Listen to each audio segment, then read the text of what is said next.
बिस्मिल्लाहिर्रहमानिर्रहीम। खातिन हज़रात, अख्तर अब्बास का सलाम पहुँचे।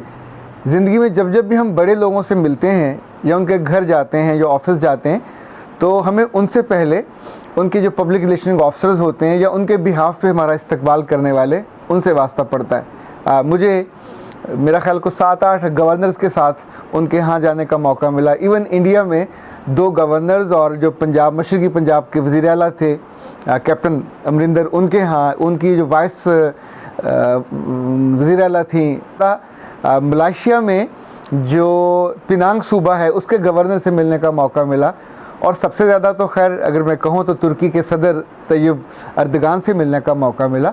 तो सब जगह जो मेरी याददाश्त में चीज़ महफूज है वो उनके बिहाफ पे हमारा इस्तकबाल करने वाले लोग थे।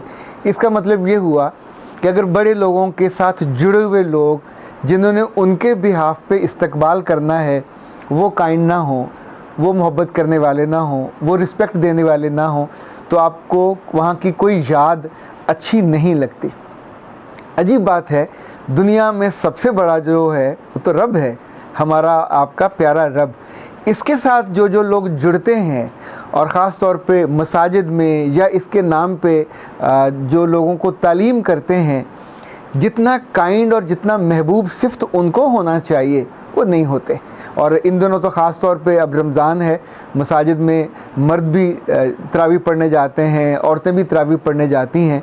हर आए रोज़ कोई ना कोई शिकायत ऐसी ज़रूर मिलती है कि मर्दों ने, अच्छा जो बाबे होते जाते हैं उनके यहाँ थोड़ा सा तकवे का ज़ोम बढ़ता जाता है, या आई डोंट नो क्या है कि उनकी ज़ुबान की तलख़ी बढ़ती जाती है, ज़ुबान जहरीली होती जाती है। मौलाना रूम से एक दफ़ा उनके एक मुरीद ने पूछा कि ज़हर क्या होता है, और मौलाना ने अजीब जवाब दिया। कहा जो चीज़ भी ज़रूरत से ज़्यादा हो जाए, वो इख्तियार हो, वो इक़्तिदार हो, वो गुर्बत हो, वो आपका ज़रूरत हो, या तकवे का ज़ोम हो, ये जब जब भी ज़रूरत से ज़्यादा होगा तो वो ज़हर बन जाएगा। तो मुझे आज उन बाबों से कुछ नहीं कहना, मुझे तो अपने बेटों से और इन बेटियों से कहना है कि जो इस वक्त जवानी के भरपूर मज़े ले रहे हैं, कुछ सालों बाद इनको नेक होना है। यानी कुछ लोग तो वो होते हैं जो जवानी में अच्छे बन जाते हैं, बिस्मिल्लाह, बहुत अच्छा है, पर कुछ वो होते हैं जो बुढ़ापे का इंतज़ार करते हैं, 40-50 के बाद जाके वो थोड़ा ज़्यादा सबमिसिव होते हैं।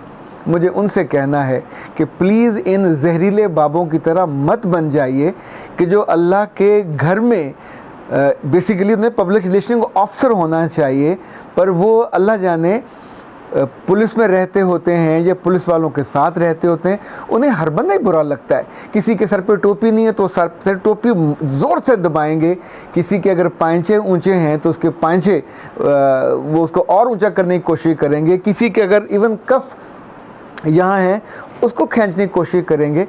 अल्लाह के बंदो, तुमने जो करना है करो, तुम्हें किसी ने मना किया है? तुम्हारी ज़िंदगी अपनी है, तुम्हारा सवरे दीन अपना है, ये तो रब का घर है। जो रब से मिलने आए हैं, प्लीज़ उनका इस्तकबाल करो, उनका एहतराम करो। पूरे बाज़ार भरे होते हैं लोगों से, पर नमाज के वक्त जो लोग आते हैं ये तो ज़्यादा प्यारे हैं, ये ज़्यादा मोहतरम हैं, ये ज़्यादा अजीज़ हैं। इनकी मूँछें बड़ी बड़ी हों, इनकी दाढ़ियाँ बिखरी हों, इनके कपड़ों से स्मेल आ रही हो, ये मज़दूर हों, किसान हों, बहुत आला दर्जे के लोग हैं। ये जिस भी तबके से हैं, उस वक्त तो सारे काम छोड़ के अपने रब को सलाम करने आए हैं, अपने रब को मिलने आए हैं। और आप अपने रब के बिहाफ पे इनसे अच्छा सलूक करें। जिस तरह मर्दों में कुछ थोड़े जालिम लोग होते हैं, इसी तौर पे ख़वातीन की मसाजिद में कुछ ख़वातीन भी तकवे का जिनको थोड़ा ज़्यादा एहसास होता है वो भी जहरीली हो जाती हैं, बच्चों को डांटती हैं। यानी इवन जो बच्चियाँ दुपट्टा लेके नमाज़ पढ़ रही होंगी उनके सर पे आकर थापड़ करेंगी कि तुम्हारे बाल क्यों ऊंचे हैं। इसी तौर पे जैसे मर्दों को ये प्रॉब्लम होता है कि इनकी जो शलवारें हैं टखनों से ऊपर होनी चाहिए, तो वो अपनी नमाज छोड़ के बच्चियों की और औरतों की शलवारें नीचे खींचने लग जाती हैं। दैट्स नॉट फेयर, ये आपका काम नहीं है करने का। यानी जिस चीज़ को आपको करना चाहिए वो हुस्न सलूक करना चाहिए। लोग, बच्चियां वहाँ आने वाली, ख़वातीन वहाँ आने वाली, आपकी आंखों को देख के, आपके चेहरे को देख के, आपकी मतानत और हुस्न सलूक को देख के उन्हें अच्छा लगे, उन्हें लगे कि अल्लाह के घर गए थे और वहाँ फ़लाँ आंटी मिली थी, she was very soft and kind. ये जितनी ख़वातीन سخت بولتی ہیں، سختی سے دیکھتی ہیں اور سختی سے ٹوکتی ہیں، یہ اتنا یاد رکھیں کہ لوگوں کو رب سے دور کرتی ہیں، رب کے قریب آنے سے، ان کے گھر آنے سے دور کرتی ہیں۔ یہ ان کا منصب نہیں ہے۔ they would meet trouble whenever they would facing the رب، اور ان سے اگر اس نے پوچھ لیا کہ how dare تم نے میرے قریب آنے والوں کے ساتھ یہ سلوک کیوں کیا، وہ بچیاں تھیں، انہوں نے اسی عمر میں قریب آنا تھا، اور تم انہیں اتنی سی ذرا سی بات پہ کہ اگر وہ تراویح لمبی نہیں پڑھ پا رہی، تم انہیں کہتے تم یہاں سے نکل جاؤ، تم مسجد سے باہر نکل جاؤ۔ وہ اپنی ماں کے ساتھ آئی ہیں تو انہوں نے ماں کے ساتھ ہی رہنا ہے، اور ان پہ واجب نہیں ہے 20 کی 20 تراویحیں پڑھنا۔ سو اگر کسی نے 8 پڑھی ہیں تم ان کو بھی بری نظر سے دیکھتے ہو۔ میں تو کہتا ہوں کسی نے 2 بھی پڑھی ہیں تو سر آنکھوں پہ وہ آئی ہے، وہ آ کے بیٹھی ہے، اس نے اپنے آپ کو کپڑوں کو سنوارا ہے، سینتا ہے، وہ وقت نکال کے، جب وہ ڈرامہ دیکھ سکتی تھی، وہ سو سکتی تھی، وہ اپنے رب کے لیے آئی ہے، اور آپ اس کی اچھی میزبانی نہیں کر رہے۔ مجھے اگر اجازت دیں تو میں ایک آپ کو ریفرنس دینا چاہوں گا، سخت ہے۔ قارون سے حضرت موسیٰ نے جو بات کہی وہ قرآن پاک نے اس کو ریکارڈ کیا، اور اس کو یہ کہا کہ قارون کا عام لوگوں سے سلوک بہتر نہیں تھا۔ تو جو قرآن کے الفاظ ہیں وہ یہ ہیں کہ احسن کما احسن اللہ، جس طرح تیرا رب تجھ پہ مہربان ہے تو لوگوں پہ کیوں نہیں مہربان ہوتا۔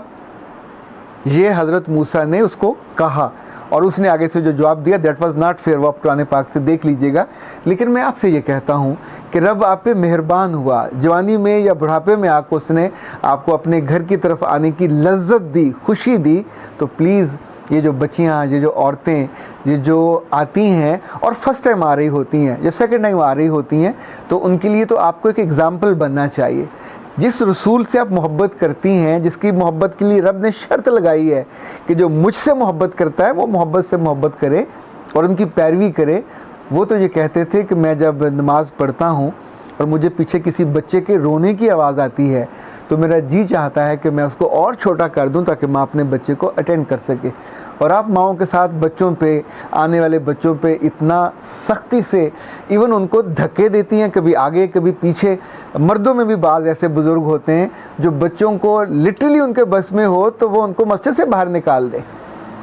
خدا را یہ نہ کیا کرے، یہ آپ کے کرنے کا کام نہیں ہے۔ محمد صلی اللہ علیہ وسلم اللہ ان کے درجات کو اور بلند کرے۔ جامع ترمذی میں جو حدیث کی بہت معتبر کتاب ہے، اس میں حضرت ابو ذر سے ایک روایت ہے اور بڑی خوبصورت روایت ہے۔ اللہ کے رسول نے کہا 3 باتوں کا حکم دیا، یہ یاد رکھیے گا۔ پہلی، خدا سے ڈرتے رہو جہاں کہیں بھی ہو اور جیسے کہیں بھی ہو، نمبر 1۔ دوسرا، گناہ کے بعد نیکی کر لیا کرو، یہ گناہ کو کھا جاتا ہے۔ اور تیسرا فرمایا کہ لوگوں کے ساتھ حسن سلوک کیا کرو، لوگوں کے ساتھ اچھا سلوک کیا کرو۔ اور یہ جو حکمت ہے، یہ جو تدبر ہے، اس کی بنیاد تقویٰ ہے۔ اور پھر آپ نے فرمایا، 3 دفعہ فرمایا، تقویٰ یہاں پہ ہے، تقویٰ یہاں پہ ہے، تقویٰ یہاں پہ ہے۔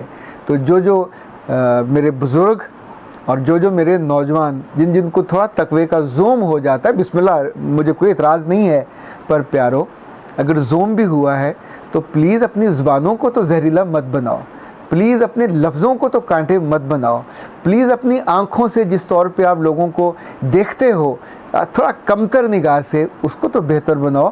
یہ میرے رب کے مہمان ہیں، اس کی مرضی سے آئے ہیں یا اس کو راضی کرنے آئے ہیں، تو آپ کو تو ان کے بچ جانا چاہیے۔ اگر کبھی آپ کو میرا رب مدینہ لے جائے تو ان لوگوں سے سیکھیے کہ وہ وہاں آنے والوں کی کتنی عزت کرتے ہیں، کتنا آدر کرتے ہیں، اور اپنے دسترخوان پہ جب لوگ آ جاتے ہیں تو وہ لٹرلی ان کے پاؤں پڑنے والے ہوتے ہیں، اتنے ممنون ہوتے ہیں کہ ظاہر ہے وہ جانتے ہیں کہ یہ خوش ہوں گے تو رب خوش ہوگا اور رب کا رسول خوش ہوگا۔ میرا رب آپ سب کو آسانیاں دے اور آپ کے دل پہ مہربانی اتارے، زہر نہ اتارے، وہ زہر جو ہمارے لفظوں کو اور ہماری آنکھوں کو اور ہمارے اعمال کو زہریلا کر دیتا ہے۔ اختر عباس کو اجازت دیجیے، السلام علیکم۔